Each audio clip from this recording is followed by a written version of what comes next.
Hola, ¿qué tal? Les saluda Jesús Luque. Bienvenidos al tutorial número 10 del curso Java desde cero. El día de hoy veremos lo que es la estructura de decisión switch. Bien, la estructura de decisión switch se parece al if en el sentido de que mediante un valor podemos determinar si hacer ciertas líneas de código o no. En este caso lo hacemos mediante casos. Por eso que están aquí las palabras claves case, que significan caso. En el caso de, pues si tuviera un valor tal, se hace algo. En el valor tal, se hace otra cosa. En el otro valor, se hace otra cosa. El break, vamos a ver lo que significa también luego. Es otra palabra clave que se utiliza con el switch. Lo importante a tener en cuenta es que el switch nos permite determinar múltiples opciones. Por eso es que se le suele llamar selección múltiple. Veámoslo cómo es su sintaxis para entenderlo un poco mejor. Pues se escribe la palabra clave switch en minúsculas. Luego de esto vienen los paréntesis.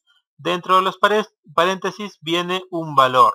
Ese valor generalmente es una variable y veremos qué tipos de variables se aceptan. En este caso, las variables que se aceptan pueden ser de tipo char, de tipo int o de tipo string, sea un texto, un número o un carácter. Bueno, luego todo lo que pertenece a la estructura switch se encierra entre llaves. Vemos aquí la llave de apertura y la llave de cierre. Y luego se introducen los case. Cada case es cada caso en el cual queremos especificar el posible valor que tendría nuestra variable que está dentro de los paréntesis. Por ejemplo, si la variable valor tuviera asignado este número 1, se haría el código que está dentro del case. Ahora veamos que es case el valor y dos puntos. Dentro de dos puntos podemos poner no una línea de código, podemos poner varias, no es necesario que sea una. Una cosa a tener en cuenta aquí es que aquí no ponemos llaves. Esto tenerlo en cuenta, ¿sí? Que se puede poner varias líneas y no es necesario poner llaves aquí. ¿Cómo determina el compilador cuándo acaban las líneas? Cuando empieza el otro case o cuando encuentra el default. Case para poner los posibles valores que vamos a evaluar para esto que está aquí dentro de los paréntesis.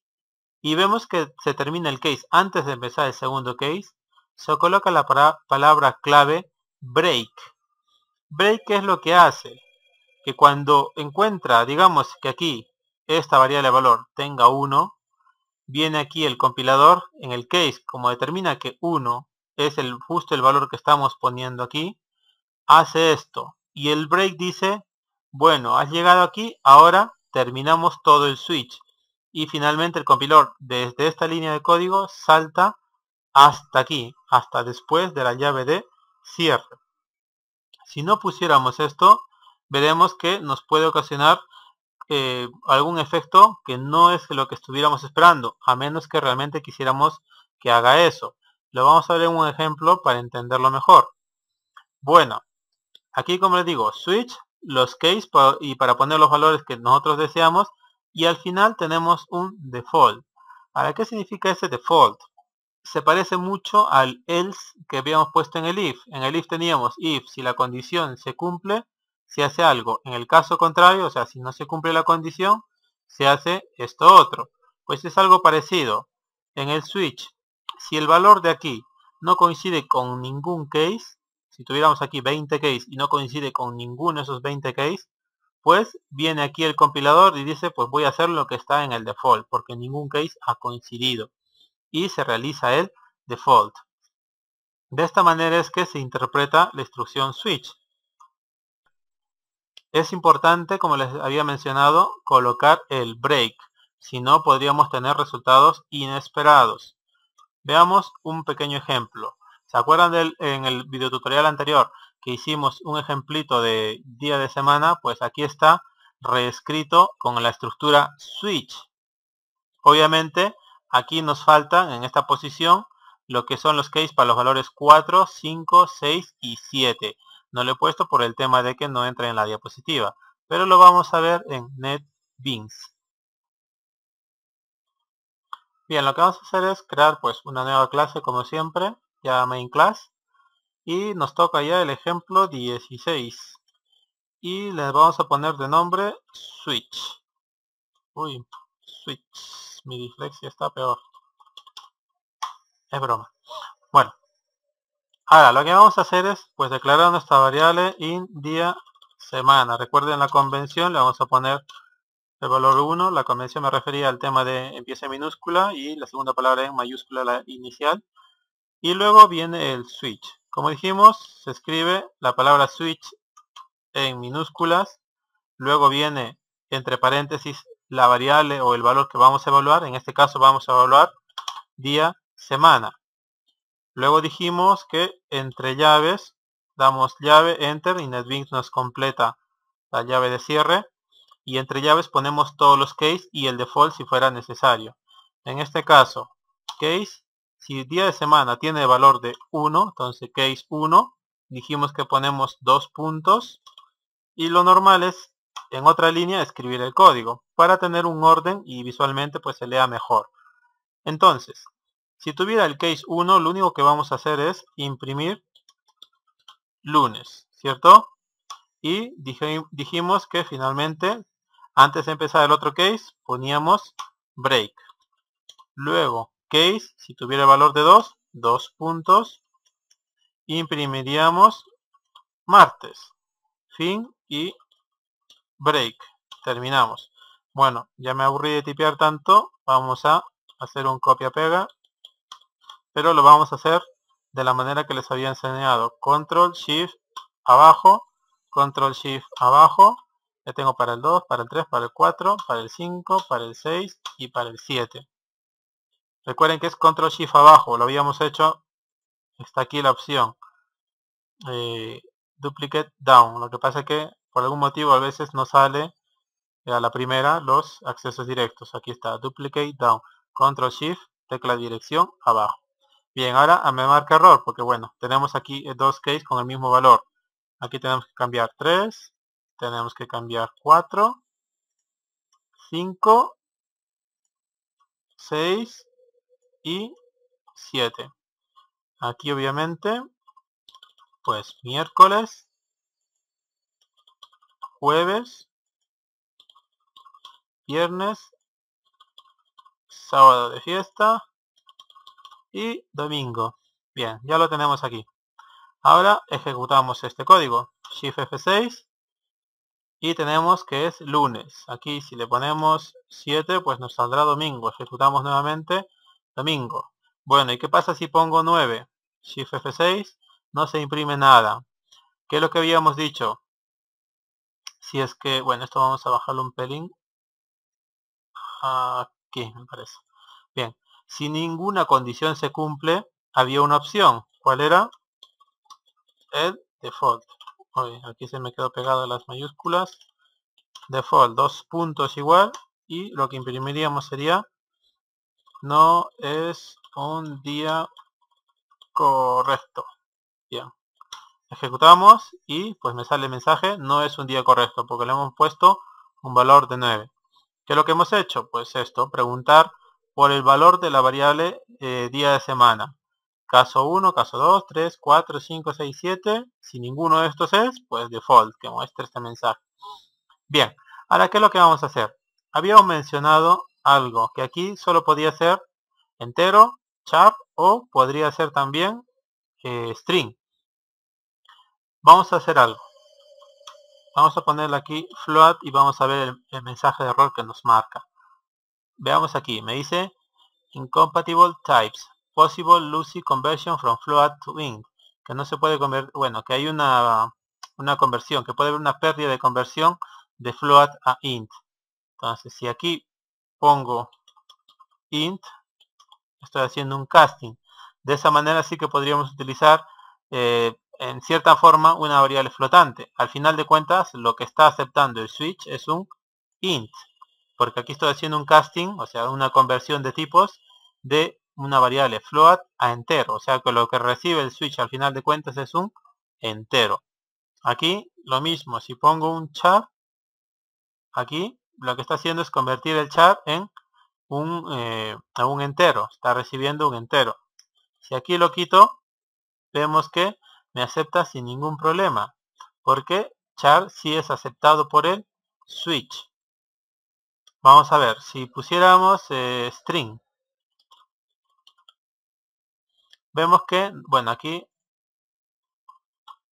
un string, bien, y aquí me marca error el case. Me está diciendo que tipos incompatibles. Int no puede ser convertido a string, porque aquí estamos pasando una variable de tipo string. Para que esto funcione, tendríamos que ponerlo entre doble comilla. Dijimos que todos los strings están encerrados entre doble comilla. Entonces, si lo ponemos así, ven que van desapareciendo los errores. Tienen que tener en cuenta que si el tipo de la variable aquí es entero, aquí en el case el tipo tiene que ser entero. Si aquí el tipo es string, pues aquí el tipo del case también tiene que ser string. Con el char no nos dio problema por algún motivo. ¿Se acuerdan por qué?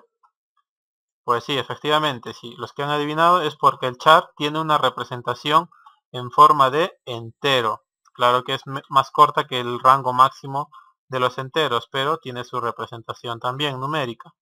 De hecho, hicimos un ejercicio en el cual mostrábamos el valor numérico de los, o sea, el valor ASCII de algunas letras, creo que era la A, y lo habíamos mostrado en algún video tutorial anterior. Bueno, de esta manera estamos utilizando un switch, pero con una variable string. Vemos aquí, string, y vamos a ejecutar, Shift F6, y me sale no es un día correcto. Si aquí pongo, por ejemplo, 2, Shift F6, me tiene que salir martes, 2, martes.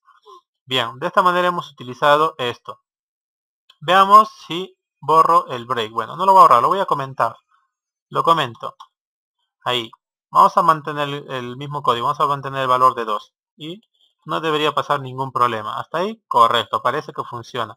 Pero vamos a ver si le asigno el valor de 1.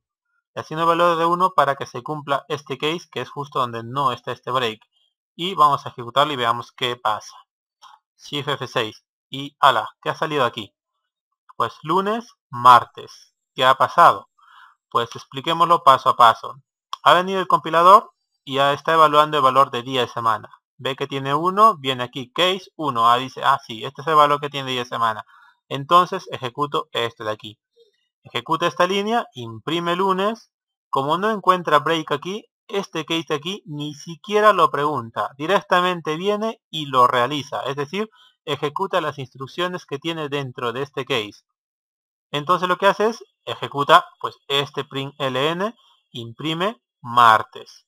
Luego de esto encuentra el break y el break lo que hace es salir de todo el switch. O sea, lo que hace es lo expulsa, por decirlo de alguna manera. Viene de aquí y lo bota hasta el final de la llave de cierre de todo el switch. O sea, hasta aquí. Como después de esto no hay nada, pues termina la ejecución de nuestro programa. Por eso es importante colocar el break, como le digo, a menos que nosotros queramos que eso es lo que haga el programa. Bien, les he preparado dos ejercicios.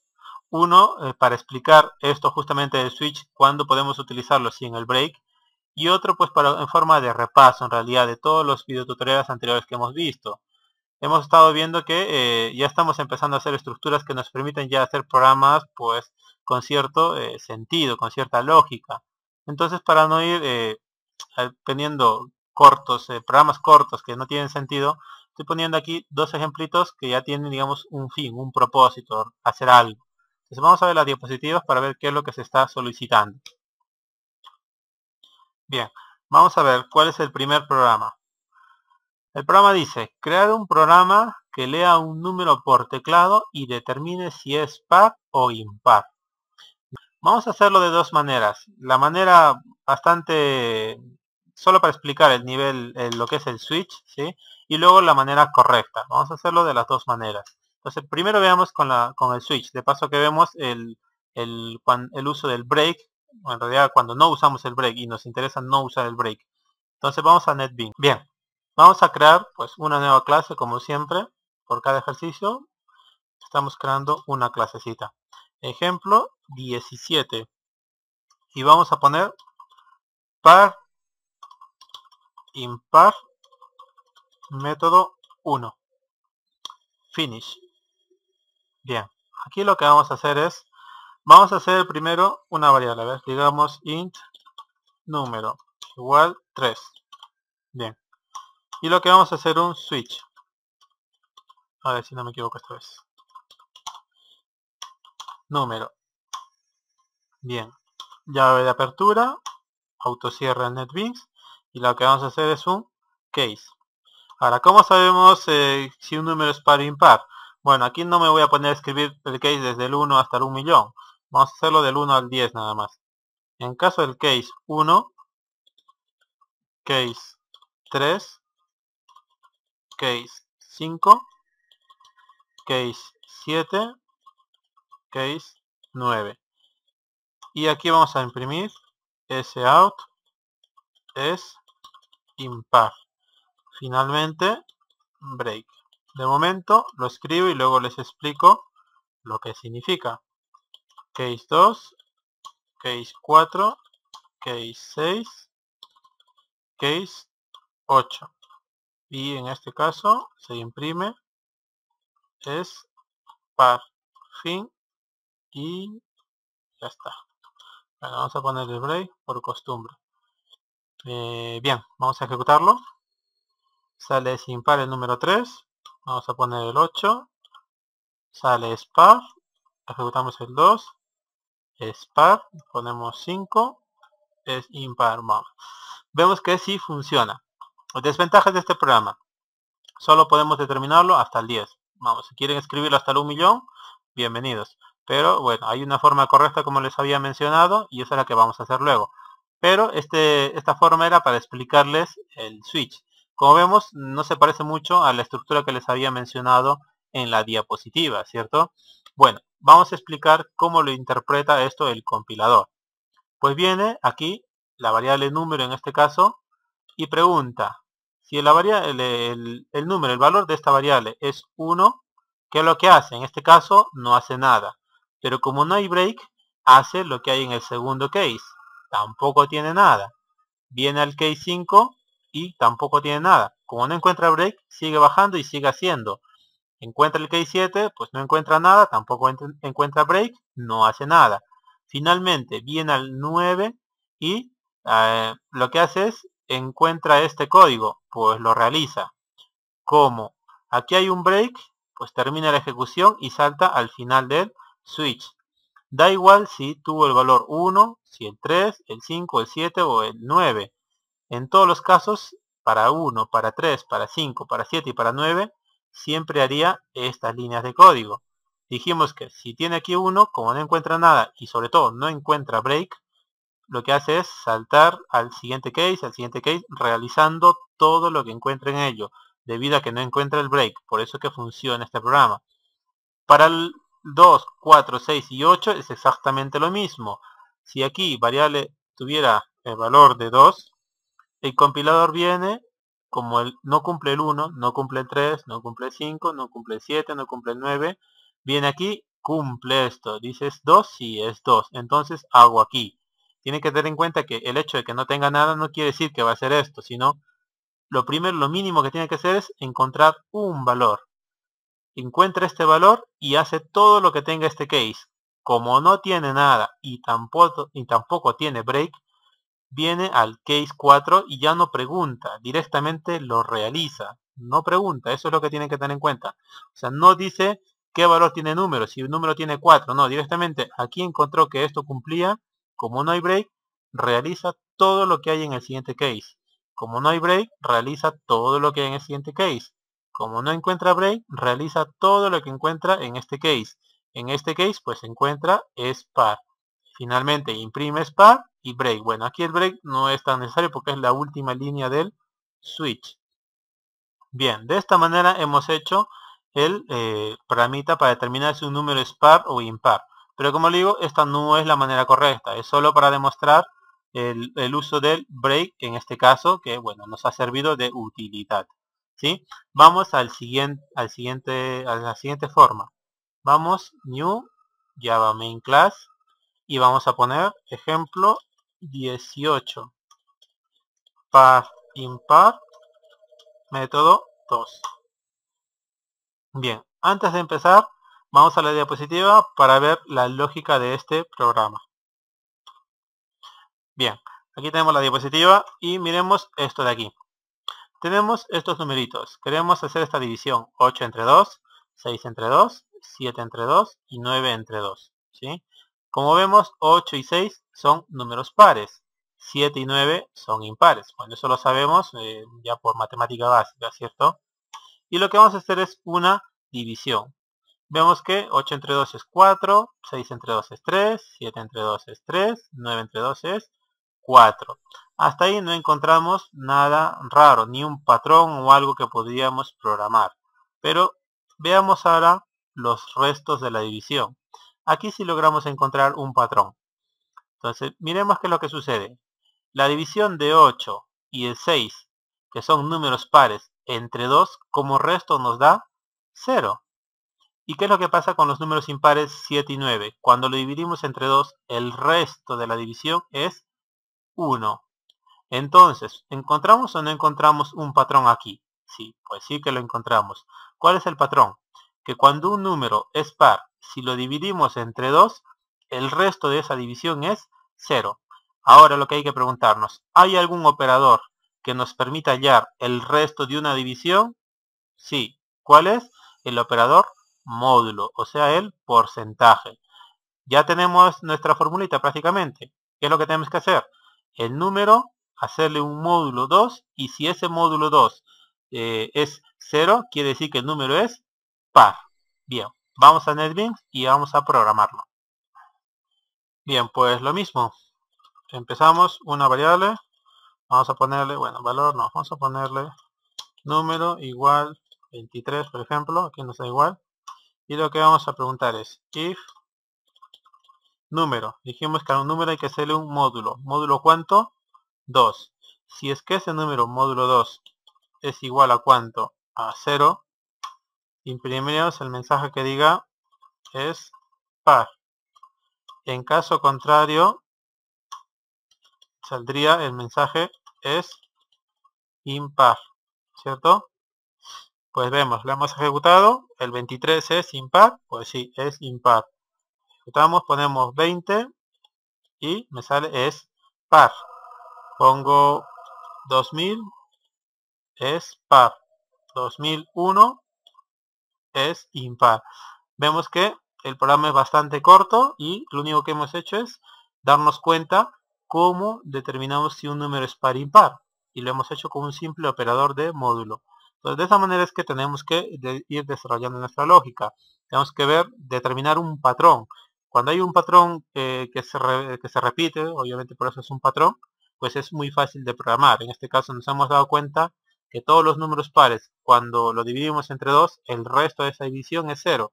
Y eso es lo que hemos programado aquí, dentro de este if, ¿cierto?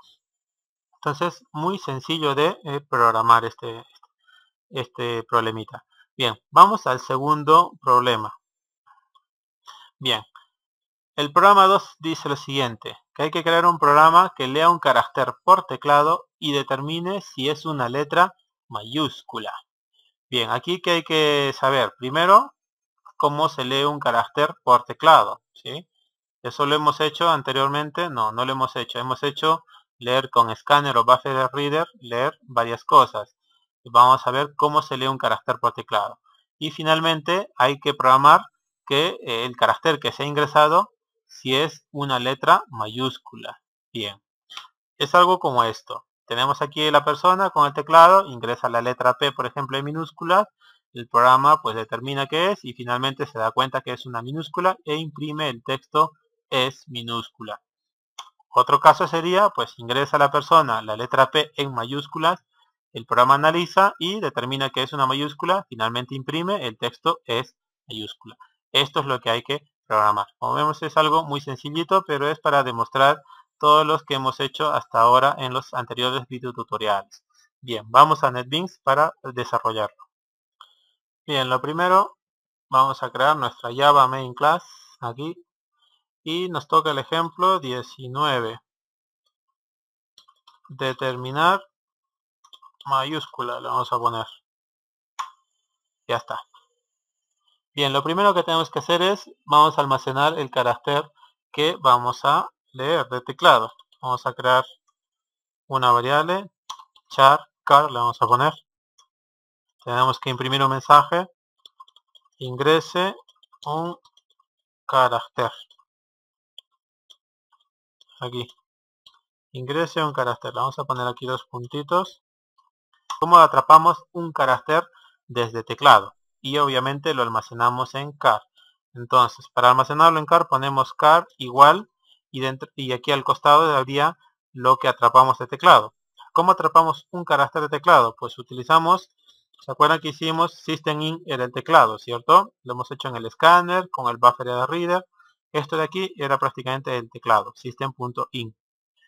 Entonces, si ponemos el punto, nos salen ciertas funciones. Ahí la que tenemos que utilizar es read. ¿Sí? Read. Vean que read, aquí al costado derecho, me pone int. Es el tipo de la variable que nos va a devolver la función read. Lo que vamos a hacer es presionamos enter o doble clic aquí. Se nos llena de read y nos falta el punto y coma. Ahora, nos da un mensaje de error. Me dice tipos incompatibles, porque read nos devuelve un entero y aquí char que diga es una variable de tipo char. Pero dijimos que el char y el int son parecidos en el sentido de que las variables de tipo char tienen una representación numérica. Entonces, ¿cómo convierto un int a un char? Pues usamos lo que se llama el casting, ya lo hemos visto. ¿Y cómo se utiliza el casting? Entre paréntesis ponemos el tipo al cual queremos convertir. En este caso queremos convertir a char. De esta manera estamos convirtiendo esto de aquí a char. Bien, aquí y enter. A ver, aquí nos marca un error porque dice que tiene que lanzar una excepción y o exception. Esto es por la función read. ¿Sí? Miren aquí, me pone unreported exception y o exception. Pues entonces lo que vamos a lanzar es una excepción. Por si acaso, throws exception. Bien, y solucionado el error. ¿Sí? No hay que desesperarse cuando nos sale en rojito. No hay que desesperarnos. Hay que leer y si no se sabe inglés, pues un diccionario y a leerlo. Tratar de entenderlo para tratar de solucionarlo. Bien, hasta aquí tenemos en la variable car lo que hemos cogido del teclado. Un carácter específicamente. Bien, ahora lo que vamos a hacer es preguntar si ese carácter es una letra mayúscula. ¿Cómo podemos hacer esto? Pues lo vamos a hacer con un if. Dentro del if siempre va la condición, recuerden, entre paréntesis. Y lo que vamos a preguntar, si el car es mayor o igual que la A, obviamente en mayúsculas porque queremos saber si son mayúsculas, y ese car es menor o igual que Z, es decir, todo aquello que esté entre la A mayúscula y la Z mayúscula, o sea que estaría la B, la C, la D, la E, hasta la Z, eso sería una letra mayúscula, ¿cierto? ¿Qué imprimiríamos ahí entonces? Pues es mayúscula. Mayúscula. Wow. Bien, tengo que cambiar de teclado, creo. En caso contrario, que imprima es minúscula. Bueno, aquí tenemos un error porque he puesto doble punto y coma. Bien, queremos... Bien, aquí. He presionado Alt Shift F, recuerdan, para que me formate el código y vemos que NetBeans automáticamente me ha añadido las llaves. Porque les dije que es recomendable usar siempre las llaves, pero vemos que NetBeans se da cuenta de esto e inmediatamente me ha puesto las llaves de una manera inteligente. Bien, pues ya tenemos aquí, es mayúscula, es minúscula. Bueno, aquí vamos a poner esta para que esté bien. Y lo vamos a ejecutar. Shift F6, ingrese un carácter. Digamos P, lo que estaba en la diapositiva. P es minúscula. Ejecutamos de nuevo. Vamos a ingresar esta vez P mayúscula. Es mayúscula. Vamos a ingresar, vamos a ejecutar nuevamente. Y vamos a ingresar A. Es minúscula. Ahora A mayúscula. Bien. Bueno, pues parece que funciona, ¿cierto? ¿Está correcto esto? Bien, vamos a probar algo. Vamos a ejecutar nuevamente y vamos a escribir la letra ñ en mayúsculas. Y vean lo que sale. Es minúscula. ¿Por qué? Esa es la pregunta. ¿Por qué me sale minúscula si se supone que la A, o sea, la ñ está entre el rango de la A a la Z? Bien, esto es por un motivo. Aquí lo está interpretando en base a los caracteres, a los valores de los ASCII. Para esto tenemos que ver la tabla de los ASCII. Se los muestro en la diapositiva. Bien, esta es la tabla de caracteres ASCII. Bueno, me la he bajado de internet nada más y se las quiero mostrar. Entonces, veamos aquí. Ubiquemos la letra A mayúscula. Y la vemos aquí. Vemos que la letra A mayúscula tiene el código ASCII 65. Bien. ¿Qué es lo que estamos viendo? A, B, C. Están continuadas, ¿cierto? G, K, L, M, N, O. ¿Y la ñ dónde está? ¿Qué pasó aquí? ¿Hay un error de la ñ? No, no hay un error. Lo que pasa es que la ñ está en otra posición. Entonces busquémosla. Veamos que, bueno, sigamos. O, P, Q, hasta la Z. Y la ñ, pues busquémosla. Vamos. Aquí está. Está separada. Si no es un error. Lo que pasa es que lo han hecho así, de esta manera. Vemos que la ñ está en la posición 165. Quiere decir su valor entero de la ñ es 165. Y vemos que la ñ minúscula también está separada. 164. Los ASCIIs están aquí de las minúsculas. Están hasta la Z. Y las dos ñs por algún motivo están separadas, ¿sí?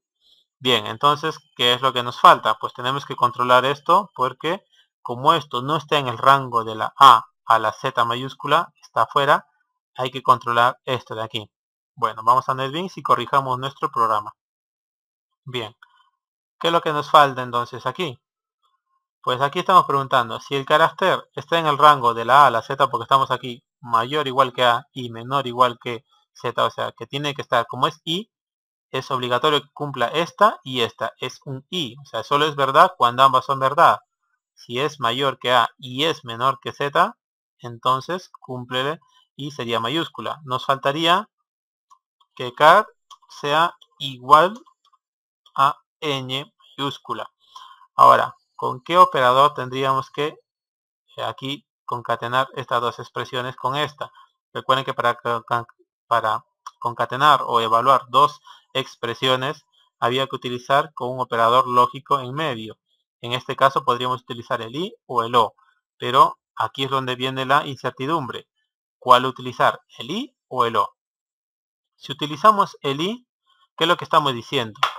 Que el carácter que ingresemos tiene que estar en el rango de la A a la Z y tiene que ser igual a ñ. ¿Es posible que un carácter sea igual a ñ y que esté en el rango de la A a la Z? No, no es posible. ¿Por qué? Porque vimos que la ñ no está en este rango, está muy alejada de esto. Entonces es imposible que el carácter ñ esté en el rango de la A a la Z. Entonces el operador i no nos vale. Veamos si el operador o nos vale. Si pongo o, lo que estamos diciendo es, el carácter puede estar en el rango de la A a la Z o puede ser una ñ. Basta que el carácter o sea ñ o esté en este rango, toda la expresión de aquí a aquí sería verdadera. Recuerden que lo solo es falso cuando ambas expresiones son falsas.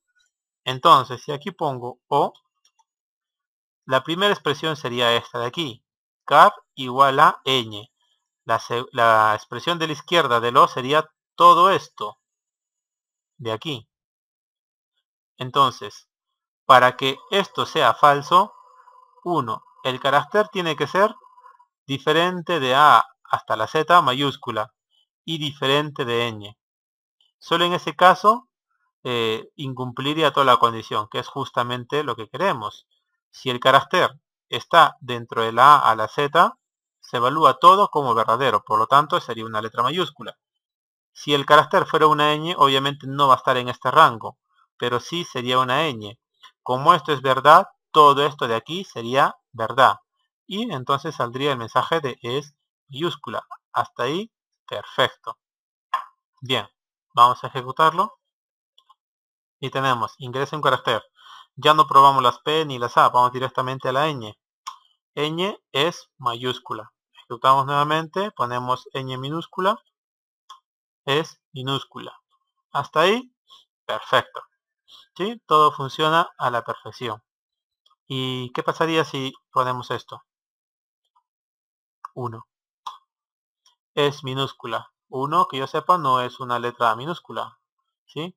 Entonces había que corregir esto. ¿Cómo podemos solucionar esto de aquí? Que cuando se ingrese algo que no es una letra, pues no me salga un mensaje de minúscula, sino por ejemplo, pues no es una letra. Bien, tendríamos que añadir otra condición, ¿cierto? Detectar si la letra es mayúscula, detectar si la letra es minúscula y detectar si la letra no es pues una letra, no es una letra del abecedario. ¿Cómo hacemos eso? Pues aquí mismo. En vez de poner else, bueno, vamos a añadir antes de este else. Recuerden que podíamos preguntar otra condición en base al else if. Dentro del else if, bueno, vamos a poner esto ya, las llaves. Y lo que es lo que tendríamos que hacer. En este caso, que el car sea mayor o igual que A minúscula. Y que el carácter sea menor o igual que la Z minúscula. Bueno, ¿qué nos falta también? El O, ¿cierto?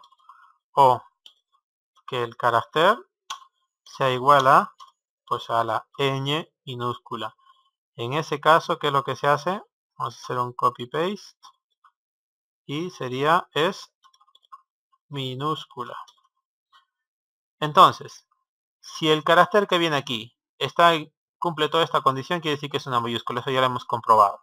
Aquí hemos hecho exactamente lo mismo, solo que lo hemos puesto con minúsculas. Quiere decir que aquí entrarían todas las que son minúsculas. ¿Y el es cuándo entraría? Pues cuando no es una letra ni mayúscula ni minúscula. Aquí entonces cambiaríamos este texto y colocaríamos no es un carácter. Vamos a ejecutar y vamos a poner, por ejemplo, ya, sigamos con la ñ. Es minúscula. Ejecutamos solo por probar que funciona. Es mayúscula. Y finalmente ponemos el número 1. No es un carácter. Bien, pues ya está. De esta manera hemos logrado codificar esto de aquí. ¿Sí?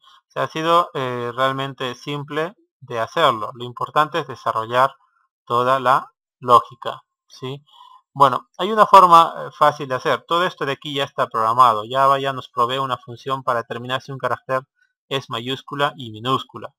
Yo lo he hecho de esta manera porque esto nos ayuda a desarrollar nuestra lógica. ¿Sí? Pero de todas maneras les voy a mostrar la versión de Java.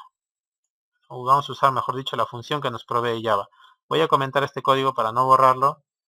Y aquí tenemos el código hasta que hemos almacenado lo que hemos ingresado por teclado en la variable car. Y lo que vamos a hacer es, vamos a utilizar una función. Aquí dentro del if, vimos que teníamos, aparte de los tipos primitivos, teníamos la clase. Y la clase que nos permite, o sea, que almacena los variables de tipo char, se llama character. Bueno, en character si ponemos punto, como es una clase, nos provee ciertas funciones. Vemos aquí, pongo is u y me sale aquí las funciones. Y aquí tenemos is uppercase. Lo que está preguntando si es mayúscula. Vamos a usar eso. Si es una letra mayúscula, lo que le estoy diciendo es aquí. La función isUpperCase va a evaluar, porque aquí está entre paréntesis, va a evaluar este car. El car es el carácter que hemos ingresado por teclado. Va a evaluar esto. Y lo que nos va a devolver es un true o un false. Si este carácter es mayúscula, nos devuelve true. Como todo esto de aquí es un true, pues dentro del if, ¿qué tendríamos que poner? Es mayúscula, ¿cierto? En caso contrario, es minúscula.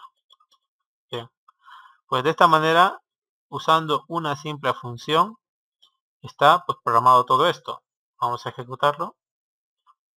Ingreso un carácter, ponemos A, es minúscula. Ejecutamos de nuevo, la A mayúscula es mayúscula. Ejecutamos de nuevo, vamos a la que nos da problemas, la ñ es mayúscula. Shift F6 de nuevo, ñ minúscula es minúscula. Vemos que todo dentro de la función ya está programado. Vemos ahí la importancia de las funciones. Nos permiten reutilizar el código con un solo nombre, nada más. Entonces, eso ya cuando llegamos a funciones van a ver realmente que es interesante y cómo nos ayudan las funciones. Bueno, hasta aquí el programita este de cómo detectar si un carácter ingresado por teclado es mayúscula o minúscula. Lo hemos hecho de dos maneras, solo para que conozcan la forma en que Java ya tiene programado esto, y la primera forma que le hemos hecho aquí para determinar para poder desarrollar un poco de lógica, nada más. Como estamos empezando, es interesante desarrollar esto de aquí, ¿sí? Bueno, eso ha sido todo por este tutorial, que creo que ha sido bastante extenso. Espero que les haya ayudado, que les sirva, y nos vemos en el siguiente video tutorial, que ya veremos lo que son los bucles for. Bueno, gracias y hasta luego.